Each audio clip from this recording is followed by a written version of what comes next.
नमस्कार, मैं श्यामगिरी। आप देख रहे हैं टीएफडी न्यूज 24। टीएफडी न्यूज 24 में आप सभी दर्शकों का स्वागत है। पश्चिम बंगाल के एग्जिट पोल ने हर किसी के होश को उड़ा दिया, लेकिन क्या इस एग्जिट पोल के पीछे कुछ बहुत बड़ा खेल चल रहा है? इसे समझना बहुत जरूरी है। बड़ी महत्वपूर्ण है कि इस एग्जिट पोल और सट्टा बाजार के पीछे क्या खेल और किन लोगों ने एग्जिट पोल किया है, उनका रिकॉर्ड क्या है। और 2024 के एग्जिट पोल और 2021 विधानसभा पश्चिम बंगाल के एग्जिट पोल और 2026 के एग्जिट पोल सिमिलर क्यों होते जा रहे हैं और परिणाम कुछ और। 2024 लोकसभा चुनाव में भारतीय जनता पार्टी को 400 के पार की बात की गई, 450 पार किया। आया कितना? 240, 50%। 2021 में भारतीय जनता पार्टी को 200 की बात कर रहे थे। 200 के पार तो नहीं हुए, लेकिन ममता बनर्जी 200 पार हो गई और भारतीय जनता पार्टी के पक्ष में एग्जिट पोल। अब 2026 में एग्जिट पोल आ रहे हैं। अमित शाह ने इस बार कहा कि 170 के पार और 160 से 180 के आसपास भाजपा को लोग देने लगे, लेकिन एक ने तो हदें पार कर दी, 218 सीटें भाजपा को दे दिया। किस बेस पर? लेकिन ममता बनर्जी 180 को क्रॉस कर रही है, इसमें कोई शक नहीं है। कुछ एग्जिट पोल जो आए जो बड़ी महत्वपूर्ण थे, जिस तरह से मैट्रिज ने यह दिखाया कि 125 से 140 सीटें टीएमसी को मिलेगी और 146 से 161 भाजपा को मिलेगी। पोल डायरी कहता है कि 125 से 140 टीएमसी को और 146 से 161 भाजपा को। दोनों ने एक ही एग्जिट पोल को कॉपी कर दिया, दोनों ने एक साथ कॉपी कर दिया, सेम फिगर आ गया। चाणक्य कहता है 130 से 140 वहीं पे है टीएमसी को और 150 से 160 भाजपा को। इसने भी कॉपी कर दिया, थोड़ा सा ऊपर नीचे करके। प्रजा पोल कहता है कि 85 से 110 टीएमसी को और 178 से 208 भाजपा को, यानी कि अमित शाह के बात को कॉपी कर दिया इसने। पीमारक्यू कहता है 118 से 138 टीएमसी को और 150 से 175 भाजपा को। इसने भी कॉपी कर दिया, थोड़ा सा ऊपर नीचे कर दिया। लेकिन पीपल्स पल्स ने इसको उल्टा कर दिया। पीपल पल्स कहता है 177 से 187 टीएमसी को मिलेगा और 95 से 110 भाजपा को। यह भाजपा की असली हैसियत। अब यह सारी चीजें जो आई हैं और सवाल उठ खड़े हुए हैं, इसमें कई सारे समीकरण बताए जा रहे हैं। पश्चिम बंगाल की लोकल जो हर बूथों पर जिनका पकड़ है, हर गांव में पकड़ है, विधानसभा में पकड़ है, ज्यादातर 100% जगहों पर, वहां पर ममता बनर्जी को सरकार बनाने का दावा किया जा रहा है। हकीकत भी यही है, लेकिन असली परिणाम 4 मई को पता चलेगा। अब सवाल यह है कि 4 मई को ममता बनर्जी चुनाव जीत जाती है और केरल में कांग्रेस सरकार बना रही है, यानी कि कांग्रेस को इन 5 राज्यों में एक राज्य में सफलता मिल रही है। इन 5 राज्यों में कांग्रेस की सरकार नहीं है, तो कांग्रेस को केरल में सत्ता मिल रही है, एक राज्य उसका बढ़ रहा है। लेकिन भारतीय जनता पार्टी का क्या? भारतीय जनता पार्टी की असम में सरकार है और असम में लहर है नहीं भाजपा का। ऐसे में चुनाव आयोग का बहुत बड़ा रोल असम में बताया जा रहा है कि चुनाव आयोग भाजपा के हाथ में सत्ता देगा, क्योंकि चुनाव आयोग के पास मशीनरी है, सब कुछ है, कुछ भी हो। लेकिन क्या यह लोकतंत्र के लिए सही है? अब इसका रिएक्शन, अगर पश्चिम बंगाल चुनाव में ममता बनर्जी सरकार बना ली तो हमारे देश के महामानव प्रधानमंत्री का क्या होगा? यह बहुत एक अहम सवाल उठ खड़ा होता है। अब नरेंद्र मोदी क्या माहौल बना रहे हैं एग्जिट पोल के जरिए, जो 2024 में 400 पार का बनाया गया था, तो 400 पार में शेयर मार्केट के अंदर 30 लाख करोड़ उद्योगपति कमा करके लाल हो गए और मिडिल क्लास लूट गया। तो क्या इस बार भी पश्चिम बंगाल जो एक ऐसा केंद्र सेंटर बना हुआ था लोगों के आकर्षक का कि लोग जानने के लिए उत्सुक थे और ममता बनर्जी के लिए कामनाएं कर रहे थे, तो क्या इस बार भी वैसे ही होगा कि चलो हम हार तो रहे ही है, कम से कम कुछ उद्योगपतियों को हमारे फायदा हो जाए इससे 4-5 दिन में, और 5 दिन का अंतराल वोट काउंटिंग के लिए रखा गया। ऐसे में यह एक षड्यंत्र लग रहा है। लेकिन अब यह मान ले अगर कि नरेंद्र मोदी पश्चिम बंगाल हार गए तो क्या होगा। नरेंद्र मोदी हारने का तात्पर्य यह है कि चुनाव आयोग, प्रशासन, ईवीएम मशीन सब कुछ इनके साथ होने के बावजूद अगर चुनाव हारते हैं तो भारतीय जनता पार्टी और एनडीए के अंदर टकराव बढ़ जाएगी। नरेंद्र मोदी के चेहरे को बदलने की डिमांड जो है वह और काफी बढ़ने लगेगी। ऐसे में क्या ममता बनर्जी ने जो चैलेंज दिया था कि हम 4 मई को जब रिजल्ट आएगा पश्चिम बंगाल जीतने के बाद मोदी को भी सत्ता से उखाड़ के देंगे, इंडिया गठबंधन को पूरी तरह से आपस में फूट डालने की एक बड़ी साजिश भारतीय जनता पार्टी और आरएसएस द्वारा रचा जा रहा है कि उसमें फूट पड़ जाए। ममता बनर्जी पश्चिम बंगाल में उनका एंटी कैंपेन्सी था, उस पर तो चुनाव ही नहीं हुआ, जो मुख्य मुद्दे थे उस पर चुनाव नहीं हुए।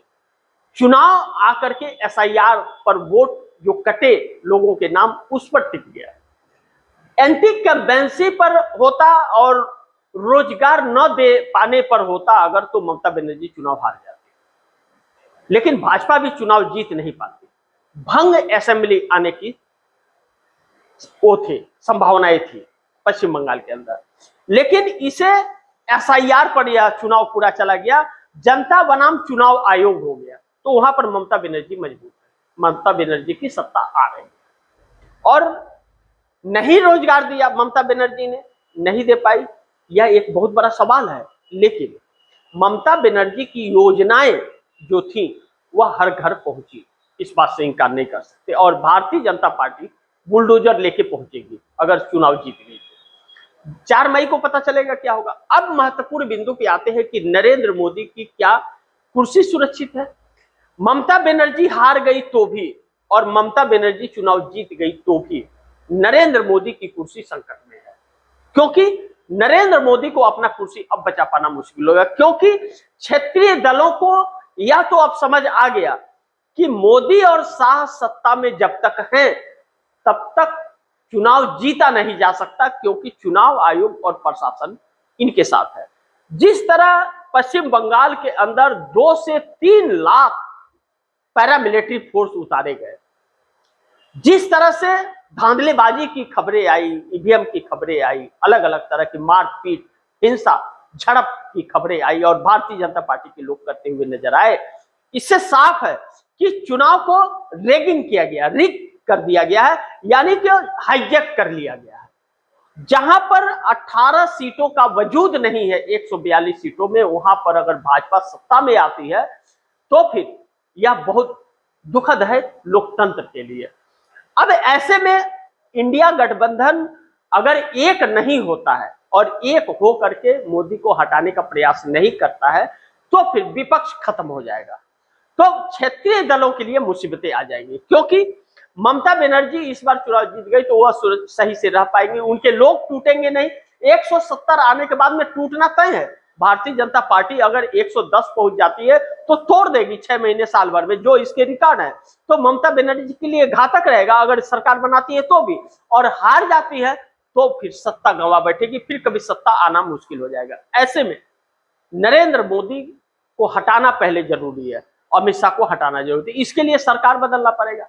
अब ममता बनर्जी क्या जब इस सिचुएशन से गुजर रही है तो वह पूरे इंडिया गठबंधन को एकजुट करके क्या चंद्रबाबू नायडू जैसे लोगों को लाने की प्रयास कोशिश करेंगे। अगर नहीं करती है तो संकटें बनी रहेंगी।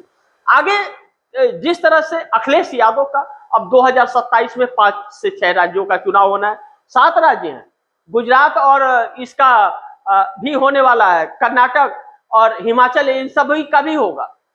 तो इसका 28 में होगा और 5 राज्यों का 27 में होना है। 27 के लास्ट में हिमाचल और गुजरात का भी आएगा, नंबर आएगा। तो ऐसे में नरेंद्र मोदी और भी घातक हो जाएंगे अगर रहेंगे तो। इसलिए विपक्षी दलों ने एक रणनीति बनाई।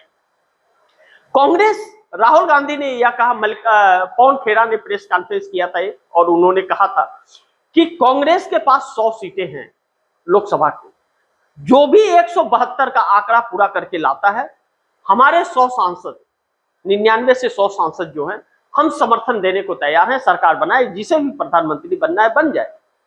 अब ऐसी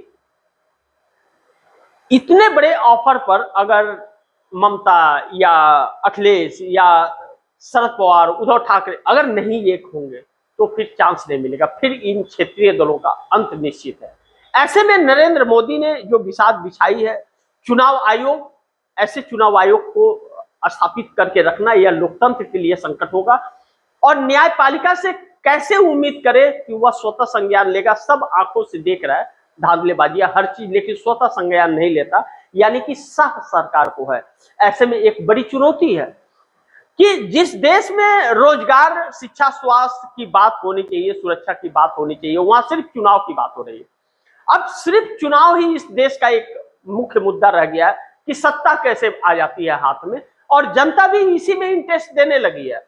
जनता भी रोजगार अब भूल गई है। रोजगार नहीं दे रहा है तो वोट मत दीजिए उन किसी पार्टियों को जो रोजगार की बात नहीं करते। क्या नरेंद्र मोदी, अमित शाह ने किसी भी रैली में अपने रोजगार की बात की कि हम रोजगार आपको देंगे, या 2 करोड़ देने के लिए बोले थे तो हम क्यों नहीं दिए? नहीं करते। क्या यह कहते कि आपकी सुरक्षा हम करेंगे? नहीं करते। महंगाई को हम कम कर देंगे कहते हैं? नहीं करते। रोना रोते हैं, कनपट्टी पे कट्टा कहते हैं, रील बनाओ पैसा कमाओ कहते हैं। तो क्या ऐसे लोगों को वोट देंगे? तो यहां पर हिंदू, मुस्लिम और घुसपैठिए मंदिर मस्जिद पर चुनाव आकर के खड़ा हो गया। ऐसे कैसे रोजगार मिलेगा? तो ऐसे में अगर देश को ही इसकी वो करना पड़ेगा, फैसला लेना पड़ेगा कि यह राजनीतिक दलें जिस तरह से कर रही हैं, यह आने वाले वक्त के लिए, आने वाले भविष्य जो हमारे बच्चे हैं उनके लिए बहुत घातक होने वाला है। उनका भविष्य दांव पर आने के पहले लग रहा है। उन्हें विरासत में कर्ज मिलने वाली है, नरेंद्र मोदी द्वारा लिया गया। तो ऐसे में यह राजनीतिक दलें और नरेंद्र मोदी ने आकर के इस राजनीति की दिशा बदल दी है। जो राजनीति एक कीचड़ तो कहा जाता था, लेकिन फिर भी उसमें फैसले होते थे, लोगों के हित में होते थे, लोगों को रोजगार के लिए होते थे, पेंशन के लिए होते थे, लोगों की सुख सुविधाओं के लिए होते थे। अब सिर्फ भ्रम और भ्रष्टाचार हो रहे हैं, भ्रम फैलाया जा रहा है, भ्रष्टाचार हो रहा है। और दुखद यह है कि मीडिया भी इस देश का उसी में मिल गया। तो ऐसे में एक ऐसे सिचुएशन में हमारा देश आकर के खड़ा हो गया कि लोकतंत्र भी संकट में है, महंगाई इतनी बढ़ रही है, बेरोजगारी इतनी छा रही है कि लगे हुए रोजगार लोगों की जा रहे हैं, जो बहुत दुखद है। ऐसे में हम और भी फंसते जा रहे हैं और सरकार को इस पर संज्ञान लेने के लिए तैयार नहीं है और सरकार लूटने में लगी हुई है कहीं ना कहीं। तो बात सिर्फ पश्चिम बंगाल की नहीं, बात इस देश की है कि इस देश के लिए क्या हो रहा है। ऐसे में मोदी सरकार ही एक चुनौती बनी हुई है, जो 4 मई को रिजल्ट आने के बाद, जैसा ममता ने कहा या टीएमसी के एक नेता ने कहा कि बयान दिया कि क्या 4 मई को दीदी टीएमसी जीत जाएगी तो मोदी इस्तीफा दे देंगे। यह बड़ी महत्वपूर्ण है। अब देखना यह है कि चंद्रबाबू नायडू भी कहीं ना कहीं सोच विचार में है। उनसे अगर इंडिया गठबंधन वाले बात नहीं करेंगे तो क्यों आएंगे, कैसे आएंगे? तो ऐसे में एक पहल बहुत जरूरी है इस देश के लिए। अगर लोकतंत्र को बचाना है, युवाओं के भविष्य को बचाए रखना है, तो पहल जरूरी है। और इंडिया गठबंधन के घटक दल आपस में टकराते रहेंगे तो फिर आने वाला वक्त शुभ संकेत नहीं देगा। उनका भी हिसाब जनता ही करेगी। बाकी आप दर्शकों की क्या राय है, क्या सुझाव है, कमेंट बॉक्स में जरूर दीजिएगा। इस खबर को ज्यादा से ज्यादा शेयर कीजिएगा, अपने दोस्तों को भी कहिएगा आगे शेयर करें। और आपने टीएफजी न्यूज़ 24 को सब्सक्राइब नहीं किया, सब्सक्राइब कर लीजिए, अपने दोस्तों को भी कहिएगा सब्सक्राइब करें। मिलते हैं अगली खबर के साथ, तब तक के लिए नमस्कार।